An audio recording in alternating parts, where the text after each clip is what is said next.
End of the day, don't be afraid of eating rice and namak if it is, but don't be dishonest.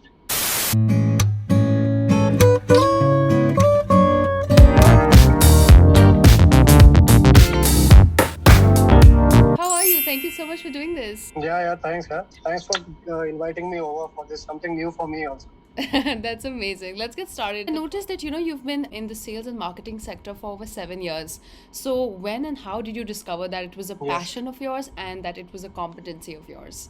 It was more of a gifted thing. When I did my MBA and I got my first job, and so I was not into marketing at that point of time. So there was a different vertical called as the Salesforce automation. So it's a different Yes. vertical altogether, more of Yes. a tech oriented vertical. So from there, there was a short project which I got, which I had to drive. And so I was looking after the state of Maharashtra at that point of time. A short project which I had to drive, and it went really well. And then the VP marketing, he caught an eye on me, and he told me that you should come over to marketing. So that was my first stint, first shift from the tech oriented role to the marketing. Right. Then I started developing on it, and now I find it quite interesting. That's amazing. Talk about your journey with Zepto. What made you join it and what makes you stay now? So typically before Zepto, the three organizations I've worked with are more of brick and mortar kind of organizations who are, in the industry, who have been around for around 30, 40 years, Yeah. all established. So this was the first opportunity that I got to work in a startup, and a startup which would, be as old as me, who has joined the organization. I mean, the organization just started 2-3 months back, and then I joined it. So even though there were a lot of well wishers who were skeptical about my move, and they were like, "Nahi karna chahiye tumko ye sab," but then I said, "Chalo, let's do it. Let's see what happens." So that is whole how it started, and it's been good. It's been good. The first 3-4 months of what I have done here, it's nice. It's a everyday learning kind of opportunity. That's amazing. And I just noticed like Zepto, some of the performing ads that you guys have running on digitals are most like viewed videos on YouTube and stuff. So are you spearheading this since you're in marketing? No, so I am not the one who's spearheading them, but I am in the advisory team. So it gets spearheaded by a creative guy. So he's the one who does the ideation, and then he puts it on a table with us. Right. And then we do the RCA, we do a bit of a chalk and board, and then we say what will work. We had 2-3 ads which we could have floated. So then we thought that maybe this is right, this has to be right now, this can be done later. So that is how it works here. Right. Since it's a very close knitted organization till now, so we have conversations for everything. So that is how it happens. That's nice. And even though Zepto is relatively a much newer company, I noticed it has almost 700 employees. So, what does your organizational structure looks like? Are most of the 700 are delivery partners as employees, or do you guys have actual employees who are running day-to-day operations? Oh no, delivery partners are much more. So these 700 employees are the employees who are So delivery partners are they are usually not our own employees. So delivery partners are usually outsourced. Right. So we have got 10,000 of them. So that is a different story. These 700 guys are our own team members. So they are from different verticals which we have gradually created. So we have tried to niche down each vertical so that we can go into a pinpoint type of action on the ground. So that is where so many teams come up, and that is where the allocation of manpower. So that is how the team has been. Does it involve a lot of friction working with so many team members? Like you would think a startup has a smaller team, working, but now that you guys have 700 employees, does that make the process longer? So totally agree with you. So see, friction will be there, with everybody you work on, even in your personal life. If there are two individuals, even maybe on a cup of tea, you might have a friction. Chai nahi piyenge, coffee piyenge. So that is there. But then that is the essence of it. That is the essence of it. If there is no friction, there is no discussion. If you don't discuss, people don't turn down to give their ideas. Then you miss out on some really great ideas, which would really make a mark out there. So that is the whole essence of it. So friction, I think, is the good thing. So which happens. Right. And how would you say is Zepto different than the other previous companies you worked in context to marketing, in context to the company culture, in context to how the company is run? So different. It is obviously different because, like I said, other companies, they have been around since they are older than me. So they have a fixed way of how to operate. Yeah. They have everything is fixed. This is how it has to be done. You have to just gel into that and do the same thing every day. Here, nothing is fixed. Yeah. You have to figure out what to do. You should know what will work. You might, it might work on some days. It might not work on some days. Everything is with you. The ownership is with you. That is the major difference here. Nobody is there. Here there's nobody to tell you what to do. There's a task. Yeah. Everybody wants Zepto to be on the world map. That has to be done. Everybody does it in their own capacity. That's what. That's amazing. So here you feel like you're the team member, like you're part of building this from, like zero to like, or not zero. Yeah, but we like feel 10 to like 100. we are the co-founders. Yeah. Yeah. So that is how. That is the amount of voice we are given here. I think So that's amazing. I think yeah. this is this is actually amazing because there are very few organizations that I know, that they are so receptive to what an employee or a team member has to say. Right. Even till the lowest member of the hierarchy. So we try to listen to everybody, try to understand. Maybe it is something which we should look into. It works that way. I think It's that's great that. very important for an employee's growth. And I feel like sometimes in India that does not happen. Like you said, some organizations are even older than, like 30, 40 years, and they have a very rigid and set systems on how they operate and how that work. And that is what like disruptive startups are doing, which is, their employees' relationship with the CEO, instead of having like a top-down structure, it is much more, like you said, everyone feels like a co-founder almost, that people feel responsible for its success. So Yes. the way the output also is much, much more different than in a traditional company. Correct. That's Totally. amazing. That is what it is about. And I Yeah. wanted to ask, what does a day-to-day look like for a marketing manager at Zepto? A day would basically start with. So now here I am responsible for East. For Calcutta, say we are launched in Calcutta. Right. So if I'm responsible for the city, I would usually start off with looking at my stores, what they are performing, what are their averages per day. Stores if a as in store your is not doing good, warehouses? why it's not doing good. Yeah. From where we supply our Right. customers. Right. So that is the store. So that would be the start of the day. I'll go into it. I'll deep dive if a store is doing good, why it's doing good, what is the thing which we are doing is right over there. Some store is not doing well. What is the RCA into what is wrong there? That is how it starts. Few calls there lined up, which is a daily call type that goes. Yeah. And then in the second half, I tend to go in the field and work with my field teams. So there are a lot of field teams. There are daily promotions happening. There are society activations happening. There are hotspots happening. So these guys are not our own employees. They are promoters. They are agency guys. But I go out and stand with them. I understand what they are facing because their first things. There are two reasons to it. The first thing is they are the face of my company. So what they tell out to a customer, so customer can't see me. A customer is not seeing a Zepto employee sitting in Mumbai or a Calcutta. He's seeing that guy. So first thing is to really check and keep a track of what these guys actually go out and say. The second thing is, since we have tasked them with something, there is a moral responsibility of giving him the right tools. If I tell him ye karna hai, so for that he should be able to, we should provide him with the right things. So whether those are there with him or not. So these are the two things which I really like to check. And for that, like today is a Saturday, tomorrow is Sunday, I'll go out to market. So I work 7 days a week. That is how to do this. Damn, I see. So your marketing aspect is much more like, real life marketing than just digital marketing, right? So digital is a part of it. So digital is a part of growth. And to be very specific, I am not directly involved in digital. So whatever digital is happening has a set of advices which come from us. Like they would put it on, like I told you, they would put it on the table. They would ask us if this creative should look like this or not, if this ad should look like this or not. Yeah. What do you feel about it? Right. Apart from that, the real implementation of a digital is not done by us. So it is a different thing. Google AdWords are there, Facebook is there, then various advertising channels are there, a lot of other things. The other things which you have to really get your hands dirty with, that is all my job. So that is where we come from.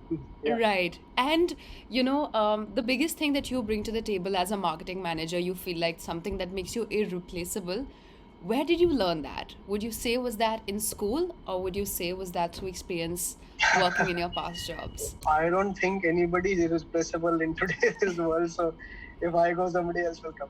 So not that, but then yeah, whenever I try to do something, there are two things. So if I have to convince my boss into something, I would go to him with facts, and those facts would involve both, not only just hard-boiled Excel number facts, but also a soft-core emotional facts.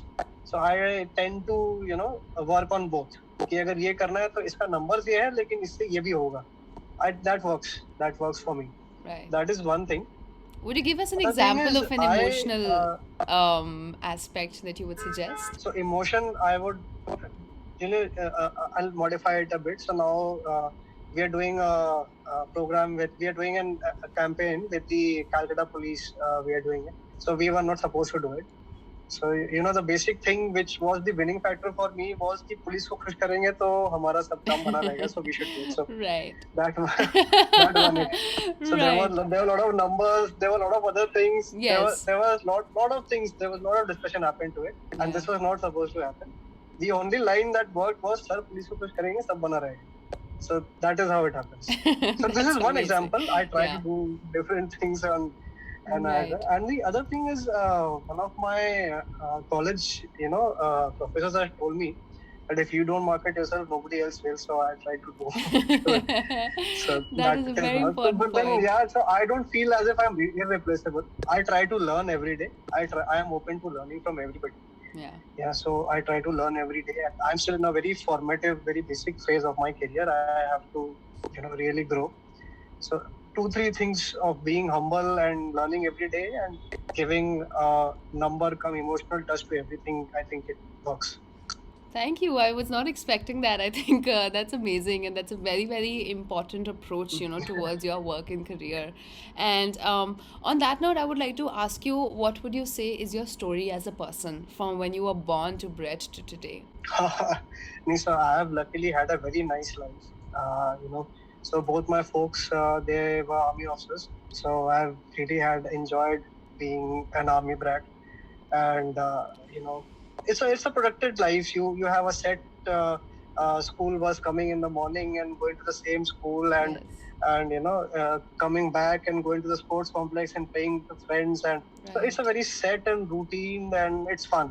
And after every 2 years, there's a transfer, and then you go to a new place, and then again the whole thing starts.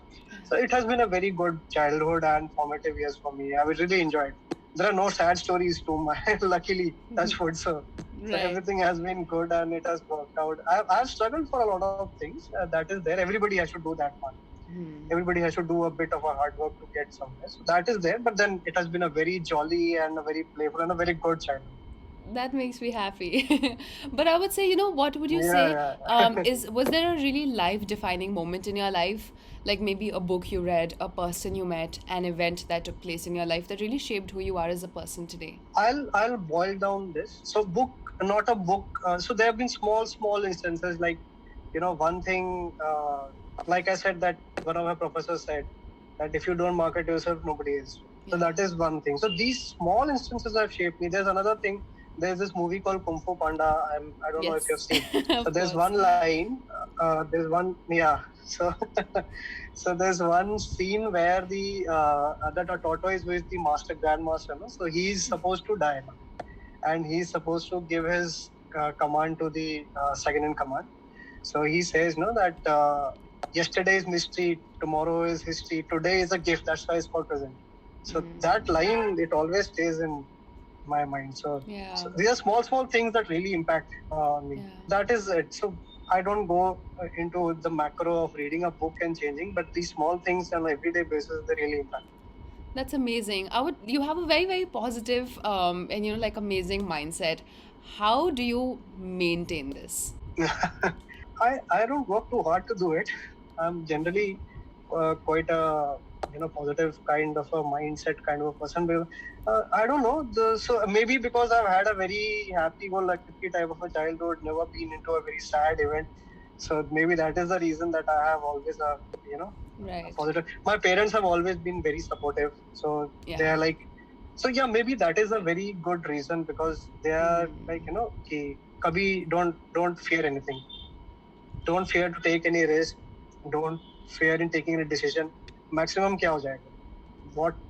What maximum can happen? Right. So that is one thing. So I know end of the day ठीक है, कुछ भी हो जाए क्या ही हो जाए. So that is one thing maybe. So these are the things. Well, I'm glad that you have a very, very strong system. Strong support system. I feel like that really, Yeah. makes you feel like I have something to fall back on, and that is able to help you take risks and, have an upbeat attitude that no matter what, Correct. at least, I'll be fine. And on that note, there's a question we ask everyone on the podcast is, are you happy? Yeah, I'm super happy. I want to be happier, but I'm content with what I am. Would you like to expand on that? Do you feel like you really work towards, maintaining that happiness, or what makes you happy, if you would like to share? What makes me happy? See, first thing is if my parents are happy, I'm happy. I'm really sensitive to my parents, if they are okay or not. So that is a really sensitive part to me. I get really worked up if, they get sick or so that I really get. So whatever you're seeing of me, if somebody is ill, I won't be this way. So that is a very soft spot for me. Yeah. Second thing I think is earning money. Maybe everybody wants to earn more money. So I'm like, so I think that is one thing, one motivation that, so I think that is it. Thank you so much for being so honest and sharing that with us. Yeah. And just to switch it up a little bit, I would like to ask you, what's your favorite kind of music? Music. See, so basically, when I was, in doing my engineering and all, so I had taken up harmonica. So for that, we had to learn Ravindra Sangeet and all. So I was not into that. So, but then if you want me to tell me कि तुम्हारा रोज का गाना सुनने का क्या playlist है, so it is a very mixed random playlist. I have rock, I have rap, I listen to Divine, then I listen to John Legend, I listen to everybody. So I can't categorize it as such. Right. So even Anyway, I listen to Anyway. People are, many of my friends are like, यार Anyway भी सुनता है तू. So I don't know if you know Anyway. No, I don't. But I'm very, very Anyway. curious to find out who that is. You check him out. He makes some really bad music, but then what somehow I like bad it. music? So everybody won't like it. He's into rap actually. He's an Indian homegrown rapper. I see. Mumbai slum guy. Yeah. How amazing. I discovered him after that Gully Boy movie. Yeah. So he's one of the characters. He's one of the characters in that. Yeah. So he's not the main character. He's one of the characters. So I listen to his songs. So it depends completely on what my mood says. I just type it into the YouTube and stuff. Right, but there's no particular set of. I would ask, like, if you had a gun to your head and you had to name top 5 artists, who would you choose? Top 5 artists. So I started my foreign exposure of music with Linkin Park. So yes. That was in school when a cool senior comes up to you and tells you कि अबे ये क्या सुनता है ये सुन. So that was Linkin Park. So I have been really big fans with I really follow them a lot, and so Linkin Park is one. Then second would be Arijit Singh. So again I'm being very diverse, so there's no connection to anything. Yeah. Arijit Singh would be there. Yeah. Third, there's a Bengali chap. I don't know whether you know. So he's my name tag. His name is Anupam Roy. I see. So he's a singer. Yeah. So he also makes really good music. So there are these 3, and then apart from these, if you say artists, so I'll foray out from artists. So I'll say another guy who's not actually an artist but a marketer who I follow around. He's the CMO of Dunzo. So his name is Sai. I'm really inspired with what he does and how he has shaped up the company. Right. So he's really done great for the company. Yeah, so they're really big in terms of, not in terms of market share per se, but in terms of the retention in people's mind. What he does with everybody knows what a Dunzo is, even if it is not there in the city. So I really follow him. And apart from that, I don't think so. There are many more. we'll keep it to 4. All right. As a marketer, do you feel like you have some artistic side to what you do? So would you consider yourself an artist in terms of how you will strategize how to take a product forward? Yeah. So I would like to have a Ganesh made out of our milk packets and bread packets on our creatives rather than putting it just like that. So I would love to do that, even though it is not allowed every time. Yeah, so in a Ganesh Chaturthi, I like to have a creative which somehow, meal packet hai or Durga hai to char hai, so uske haath bane ho. So I would like that. I prefer to do that. So yeah, that is there. That's super cool. On that note, I would I'm like not to. allowed to do that every time. Right. That is super fun. But like that shows how much you care and it plays a lot on, like your attention to detail and stuff. So you want your products to speak Yeah. your personality. I would like to ask you, what would you say is your dream / ambition? So is it materialistic or Both. I'm always like you materialistic? name your favorite car you want, but also, the idealistic thing, how you would, want to achieve world peace or whatever it might be. Yeah, so a very far-flung dream is owning a Maserati. Okay, so that is going to really take some time, I think.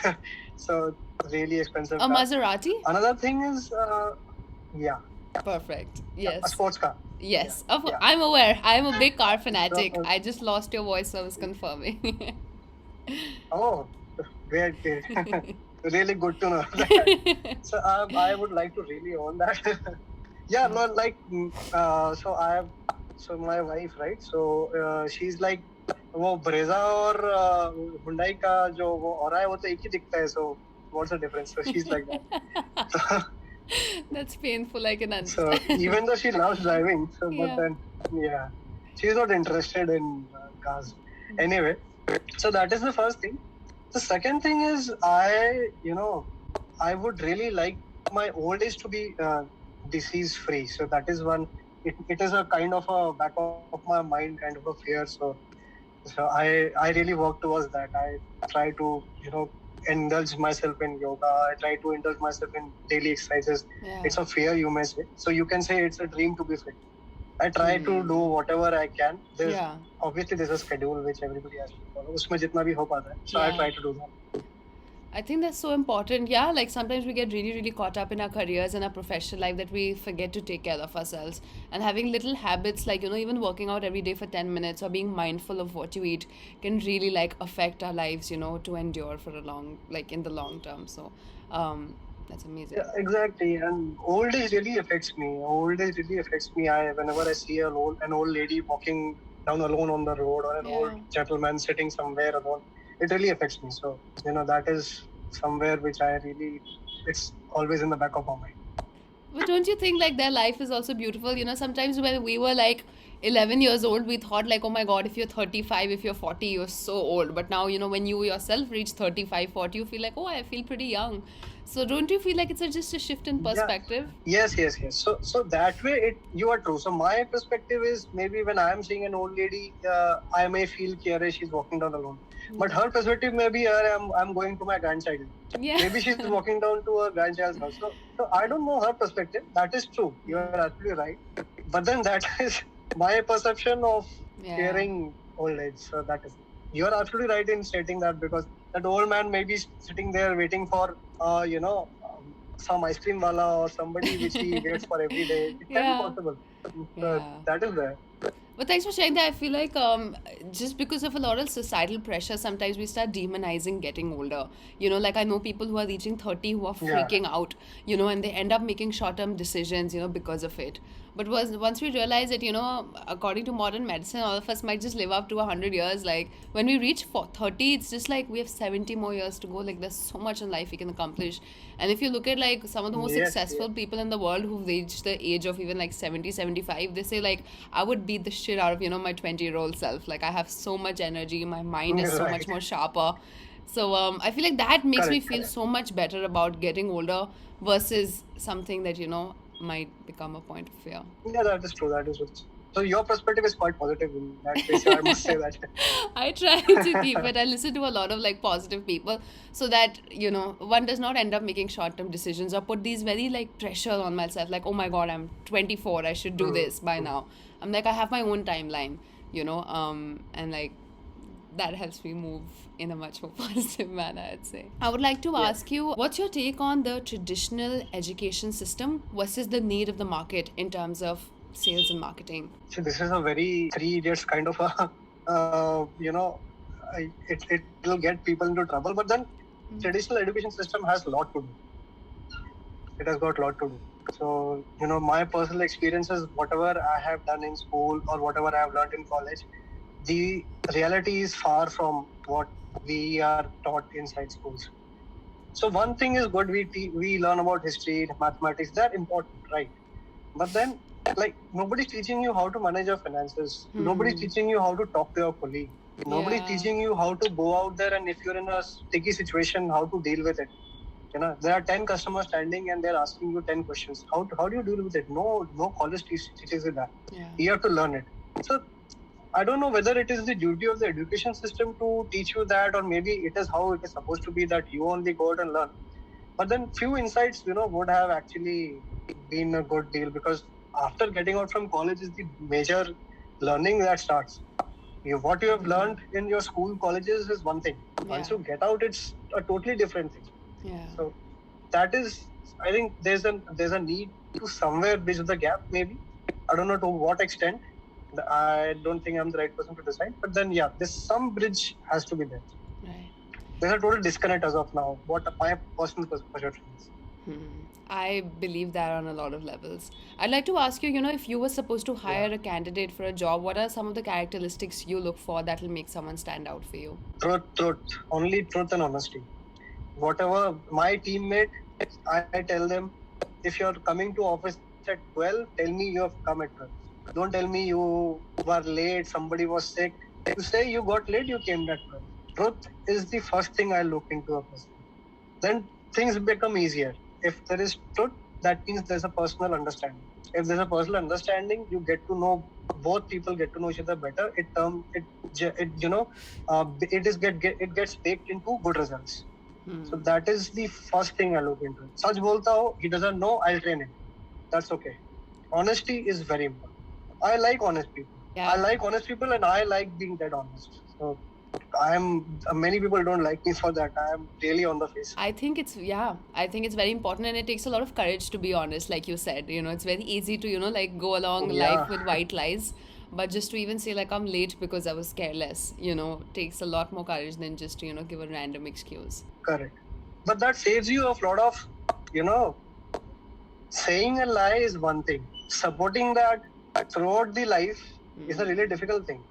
So a minute of turmoil is better than whole life of, and you will eventually get caught.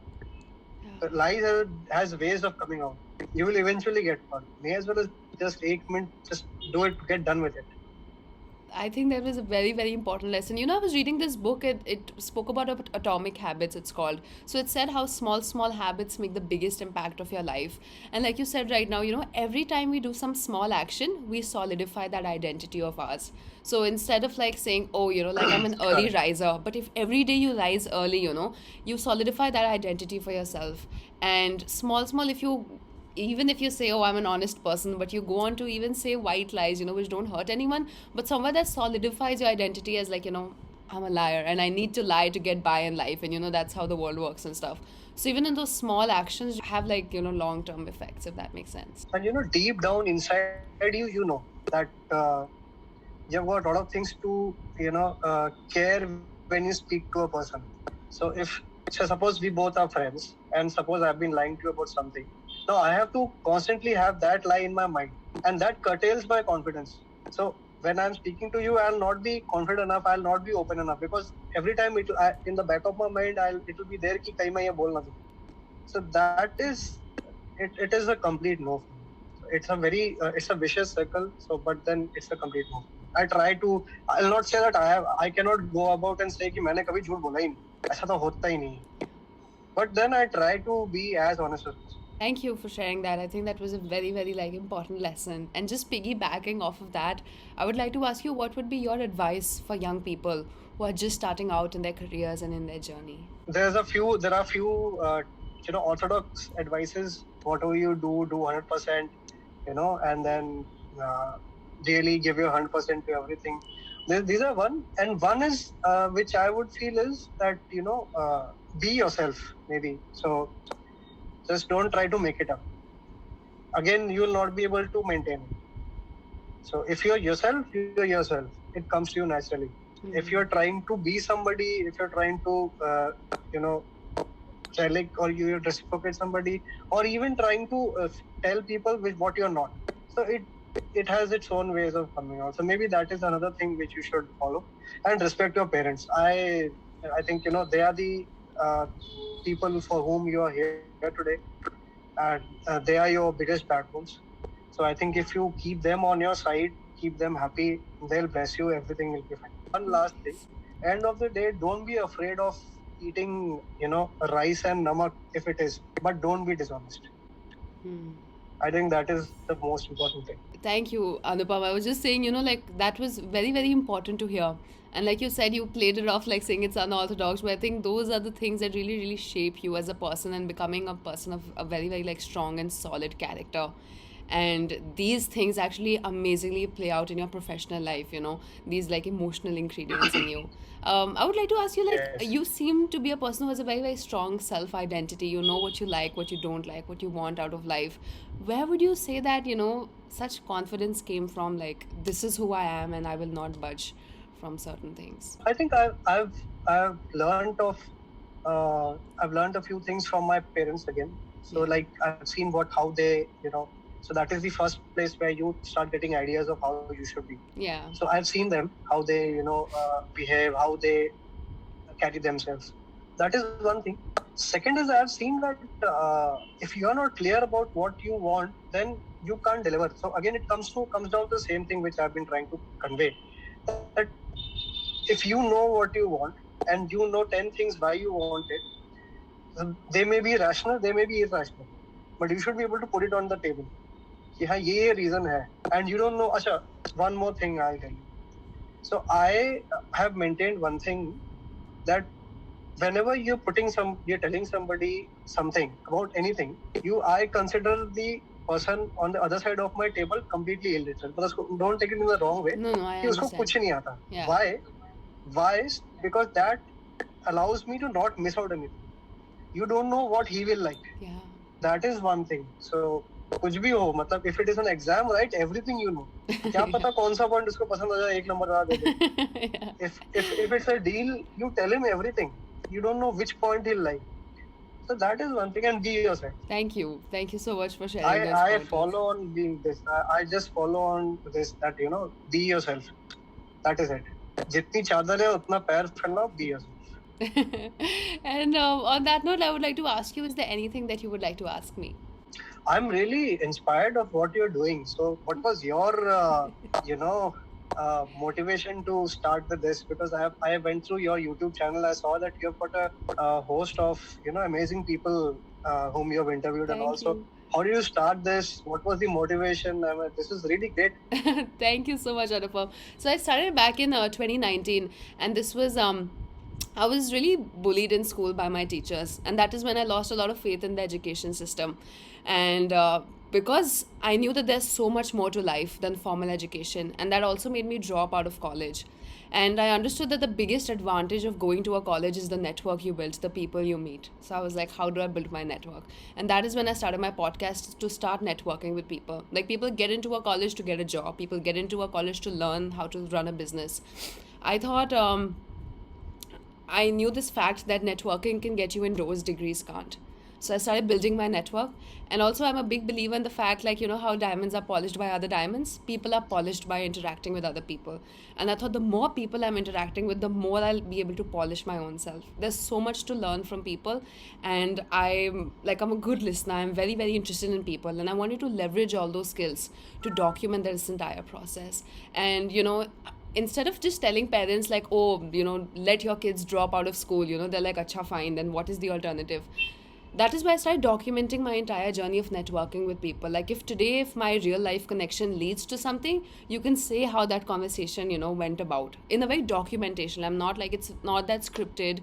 It's very like organic relationship building in that 1 hour conversation. and we see that. So that was my reason of starting the podcast, how I wanted to leverage it into a real life opportunity. And my 28th episode actually happened to be exactly what I predicted. My guest turned out to be a client of mine now who I work with. It's a Web3 startup based out of New York. And since I got into NFTs and Okay. blockchain centric projects at that time, when we spoke on the podcast, we had a great bonding and connecting session. And she asked me if I would like to work with her, and I said yes. So one project I did for her for free, just to express my gratitude in terms of I was very grateful for hopping on my podcast. She liked my work, and then since September we've been working on a freelancing basis. But that was a game changing opportunity in my career. So all of that, like I made a habit of recording and posting these on LinkedIn, on Instagram, and YouTube helps me build my credibility also. So I just made sure that this, because I did not go to college and I had that chip on my shoulder, I'm gonna do as many things as possible, just to build my leverage and build my credibility and things like that. So that is why it started. So just to give you a heads up, so even our founder, no, he's worth billions. So even he's a dropout from Stanford. So Yes. don't worry about what college is. It's no marker to anybody's success.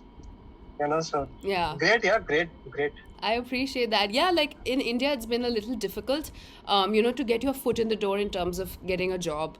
I was working as a freelance. I am working as a freelancer with my company, but she was in the process where she was going to fundraise and everything, and that is how we were planning to scale the business. But she recently got pregnant, so she's going on a 4 to 5 month hiatus. And now all of us, I'm one of the founding members of the company. So instead of getting paid, we'll start getting paid in equity instead, which means that our day-to-day paycheck is gonna get cut. And that is why I was like looking for opportunities to work, and I was in Bombay for a month and just looking for opportunities in India to get that foot in the door, to tell them who you are, what you do, what your credibility is without having a degree has been a challenge. So that's why I'm also networking with people, trying to learn how is it best that I should approach different places. So that's why I would even love your advice as to how do you think I should take my first step towards finding a job in this market scenario. Yeah, understood. You're doing well. I think this is a very great way of networking. See, networking is the most powerful tool, in terms of even for us. So if we know people, we some point of the time, it is like, yeah, isse bana ke rakho, save him for someday. So we'll just say a hello every day or a happy Diwali every year, so that that day when it comes we can use it. Networking is the thing. I think you're on the absolutely right path. Right. I even applied for a community manager role at Zepto. So I would love to know, how do you think I should I've submitted my application, but I would love to know from your end. How should I take it forward, or who is the right person to get in touch with? So what you can do is you can just if you've already applied, so the half the deal is already done. So because if it's there in our company portal, if whenever they find they're actually hiring, if they find you interesting, they'll get in touch with you. So at Zepto, I can vouch for it that degree won't be a marker case who should be called and who should not be called, because the people who we are working with, they are good in their job. That is what it is. Yeah. It's not like a person from IIM is preferred over a person, not preferred over a person from say a third tier 3 college. It is not the same. Yeah. So whenever they start recruiting in that particular thing, I think if it's you, it will be you. Nothing has to be done. What I can help you out with is, if you can format me your CV, I'll send it across to the HR and tell her that she's great. Just check her out. I would really appreciate that. That would mean a lot. And all right, then I shall email you my resume, and I would love to know your feedback as to how to approach this. That would mean a lot. Thank you, Anupam. It was such a pleasure to speak with you. Thank you so much for taking out the time to do this. I feel like I've learned some very, very invaluable lessons from you. Not just saying it for the heck of it, but simple advices like being honest and respecting your parents. I feel like these are things that we know in the back of our head, but we need a constant reminder.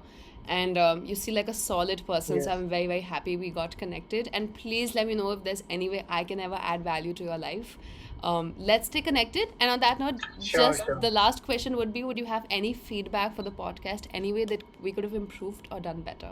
I think you're doing good, but maybe you should work on marketing your videos a bit more, so getting a better reach. Yes. Because I've seen a lot of I went through a lot of your people whom you have interviewed with. you have done some good diverse. You've got some diverse people on board with you.